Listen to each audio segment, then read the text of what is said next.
Welcome to episode 83 of the High Volume Hiring Podcast. I am one of your two co-hosts. I'm Stephen Rothberg, and I'm the founder of College Recruiter Job Search Site, where we believe that every student and recent grad deserves a great career, and that it should be easy and inexpensive for employers to hire them. As is usual, I am joined here today by Wonder Woman. Oh, for those who aren't on video, my co-host Jeanette Leeds has an awesome drawing of Wonder Woman behind her, which is what Jeanette is. Thank you. Hi, everyone. Jeanette Leeds, HR tech entrepreneur. Been in, my goodness, I was thinking about this other day, the space for almost 25 years now. And I'm really, really happy to have Simon Coe with us today. He is the head of early careers and development for Raymond James. And so, as some of the listeners know, I started my career in recruiting, in-campus recruiting, as it's called, at Lehman Brothers, way back in the day. So I'm super excited today to talk about not just high volume, but how campus recruiting, it is, in my view, I've said this for years, is high volume recruiting. So Simon, welcome. So this is going to be a gladiator match between the two of you. Is that what we're... Well, if we're going to compete for oldest recruiter, I think I got her beat. So I don't know. I've been watching Younger lately. It's now on Netflix, so I'm just going to say, someone might be appearing younger. well done, you. Thanks. Awesome. Well, Simon, I know, not just working for Raymond James, but you've been involved as a board member on NACE. For those that don't know, National Association of Colleges Employers. You've been a lot of other large enterprises running, I always say campus recruiting, but early careers and that. So maybe, we know many of our listeners know, but not everyone knows how complex that can be and the volume. So maybe you could just give us a quick overview of why campus early recruiting is truly high volume. And not to take away from any of your listeners, right? I think all of our jobs are hard, right? I think our hiring managers just assume swing a cat, find a candidate, right? But the truth is, I think in college recruiting, I think some of the complexity is the fact that there's just so many college students. And I think especially now with recruiting technology the way it is, there's a phrase that I've been hearing more and more. It's called the application avalanche, that we are seeing so many students. So think about those of you who have children going to college, right? The average high school senior is applying to 14 to 16 colleges. And how did they make that selection? Well, think about how many employers are out there. So your average university student, how many are they applying to? And I think it's easily double digit because they can apply to so many different places. Beyond that, I think what makes kind of the volume challenging is we have complexity by location, by profile or segment. So even a company like Raymond James, you may know us best for financial advising, but no one's hiring a 21-year-old financial advisor. We're actually hiring investment banking, information technology, analytics, right? Global wealth solutions. So we are sourcing for all these different kind of populations, and we have kind of floods of candidates that don't really even know what they're applying for. So I think that there's so much upfront work that we're doing, not just hiring, not just managing volumes, but then managing the education and engagement of candidates. So I think that that's a complexity of college recruiting. Then on the back end, we're hiring them 1 to 2 semesters before they actually even join us. So how do we continue to engage them before they go somewhere else? Or wait, my dream job just popped up. So this is a very different kind of candidate life cycle in the college university world. So Simon, I am so glad that you touched on we are hiring them 1 to 2 semesters before they graduate kind of thing. And if I can take that a step further, that's just for the seniors, like those who are finishing school. And the same kind of thing applies for the juniors that might be looking for, say, an internship, or for our listeners abroad, third year is in the US is what we call juniors, fourth year seniors. That's to me a massive difference between high volume hiring for students and recent grads, early career, versus warehouse, logistics, drivers, call centers, hospitality. Without revealing any of your trade secrets, I want to speak sort of in general about financial services or organizations like Raymond James that just do a ton of campus recruiting. what do you do when you're extending an offer to somebody in, say, November, and you know she's not going to show up until June? What do you do to help ensure that she actually does show up? Yeah. So the job of the recruiter has changed, right? Is you have to have that connection and relationship, right? Because the transaction recruiting, great. We got her to accept your candidate, right? We got her to accept. And then we can't go radio silent, right? For the next 6-7 months. So you should see the communication strategies, the follow-up strategies, the event strategies, the gift giving strategies. So it's the keep warm strategies that we talk about. What I have said to my team, for example, is I said, the more successful we are in cultivating the relationship up front, the easier it is to keep them in the mix. Yeah. But what you're going to hear from every company is the renege rate is increasing, because unfortunately, we've been using technology to manage the volumes, right? So, whether you're doing kind of, higher view interviews, or you're doing kind of online assessments and things like that, the recruiting process has started to become, is already less personal than it used to be back in the day. And Jeanette, back in our day, right? We didn't have computers back in our day. But but the downfall of that is we don't have the relationship. And so this is where the recruiting role has changed, in terms of thinking, where are you spending your time to cultivate that candidate, that by the time they become an applicant, or by the time they become a hire, we already have a head start in that relationship. But the fact is that there is that risk that they are continuing to interview, in the 7 months remaining. Yeah. So.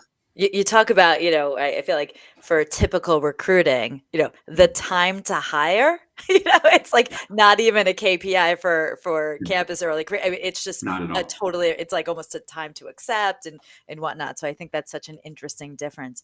Mm-hmm. Talking about relationships, one thing that always was, I don't want to say a pain point, but a big difference, but you have to deal with it from a volume standpoint, is referrals. And you touched on it. I know, but I want to go here because I think it's really, really interesting. It's like a big pain point in early careers, because, as you said, everyone knows college students. Mm-hmm. Everyone, right? Yeah. And so referrals, and I don't want to say regular, high volume, great. Who do you know? Great, let's get them in. Refer people. Like years ago, I remember running what effectively was like the referral program. I wouldn't even say where. And it was, there's a few gray hairs because of it. So, but it's an engagement part, right? So maybe talk a bit about that, like how you handle that at scale. Mm-hmm. Because I think that could be interesting. And I don't know a recruiting leader who loves referrals. So it's interesting. Outside of early careers, referrals are should make up 25 to 30% of your hiring in the experience world, right? You love it. Yeah, experience. I like that. Yeah. The challenge on the campus side is, yes, there are so many college students. Everyone knows someone, right? And so I still think that referrals are really important to our process. But it's about when you are referring a candidate. The later in the process, right? Full-time, and kind of Steve, you alluded to that, right? Like most organizations, if they really have a mature campus recruiting model, are really focused on the intern population, because the intern is your yield of full-time. But so think about referrals. If you're being referred a student as a senior, right, you have very few spots remaining. And so that's really high pressure around that. Then even as interns, it's so competitive. So really, Jeanette, like what I've started doing at this company, I've seen other companies more successfully do this as well, is how do we get them earlier in the pipeline? So we start broadcasting to our associates, bring us your freshmen and your sophomores. Because we have enough programs for them to learn, to engage, to actually understand the jobs. Like at Raymond James, and I can say this because this isn't a trade secret, we have like 35 profiles that you can apply to. And so how do we help you figure out what actually makes sense? Instead of just getting the intern or getting the full-time offer, how do we help you figure out what actually makes sense, so that we get you into our talent community first? That's the best way to get a referral in, right? Because then you're still kind of treating everyone objectively, because, and people know this, especially in the US, right? We have very strict Department of Labor, EEOC laws. As a financial services institution, we have anti-bribery, anti-corruption policies, and how a referral is classified, right? So we have to be careful about how we manage them. But at the end of the day, it's the relationship. We don't want to damage a relationship with an associate, with a client, but to be fair in our hiring practices, give them to us earlier. So we've really been on a campaign to say, if you get referrals into our pipeline earlier, we can manage them, educate them, give them the opportunity, but also assess them fairly. So I think we've all heard the expression, the 3 R's when it comes to education, reading, writing, and somehow arithmetic. Arithmetic. It's like, okay, one of those has an R, I think. I'll check. We'll catch that for But you. exactly. I'm going to have to go to ChatGPT and ask how that came about. But anyway, I heard a speaker years ago. I think it was Julie Cunningham, who was then at Tell Labs, delivering a presentation on internship programs. And her program, and what she talked about was like the 3 R's of a successful internship program: Okay. recruiting, which I thought was brilliant. So talk with us about, not just for Raymond James, but for any employer that's doing college and university recruiting, the importance of the internship program into that pipeline. Yeah. So, I've worked across multiple industries, multiple companies, and it's all the same in that the data will show you that former interns that accept full-time perform better because they're more confident, they have more experience, stay longer because they're more culturally aligned, which that should be what we all want, right? And especially because attrition is getting, kind of increasing. We're lucky to get a college hire to say 2 years these days, right? But former interns, if that's the yield, then the internship really is an important pipeline because it's basically the test drive. We're testing them out, they're testing us out. The challenge, and maybe I'll take this in a slightly different direction, that has become a responsibility of the recruiters working alongside maybe our HR partners, our talent consulting partners, is what's the head count? So I always tell the story that I have an executive, different company, that used to always joke, and I could see the panic in his eyes when I would come into his office. I'm like, so, the conversation we need to have? He's like, workforce plan, huh? I'm like, yep. What do you need 5 years from now? He's like, what do you mean? And I said, and I'll use this year as the example. We're about to start recruiting the intern class of 2026, right? Because we're way too close to the summer of 2025. That means that it's your full-time class of 2027. If they go through a 2-year development program, that's 2029, right? 26, 27, 29. So how many do you need coming out of our analyst program? What skills do they need to have, right?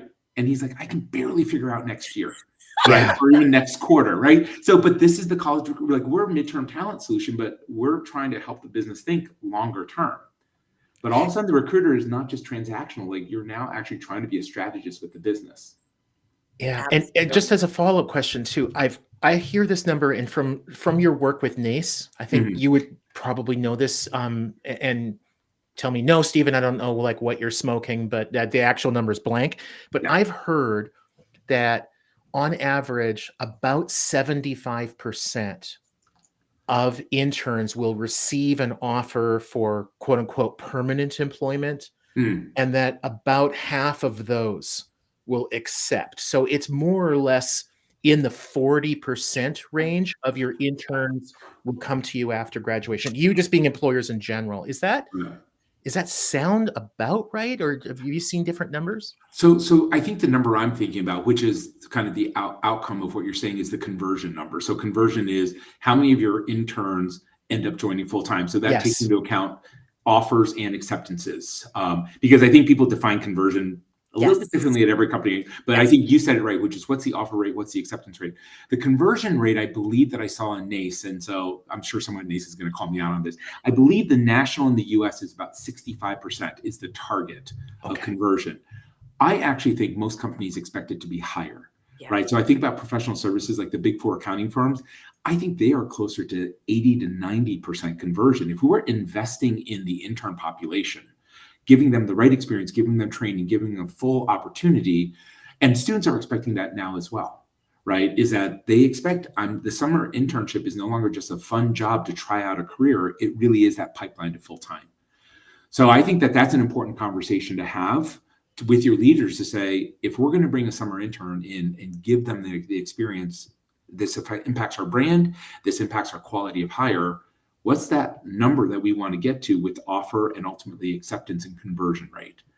I think that we should be targeting, and we're trying to be in the 80% range. That makes sense. And again, the KPIs, these numbers, they're so specific to this type of recruiting. Okay, Yeah. I'm looking at the time. I feel like we don't have time for a question, but I'm gonna just ask one. I'm gonna do a quick right. one. A quick one. Okay. Just quick advice, because campus, as you said, early careers, it's so much on relationships. And I think the power of campus in harnessing the internal relationships to become recruiting. Any quick tip for companies listening that maybe aren't involved in campus, but how they can translate that? Quick tip.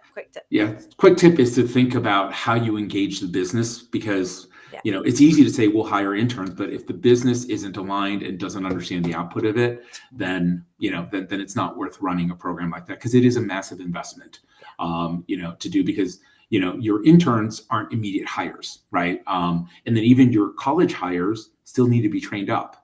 And so I think the proposition for that's why we switched from, campus recruiting to early careers, because there's also development as well.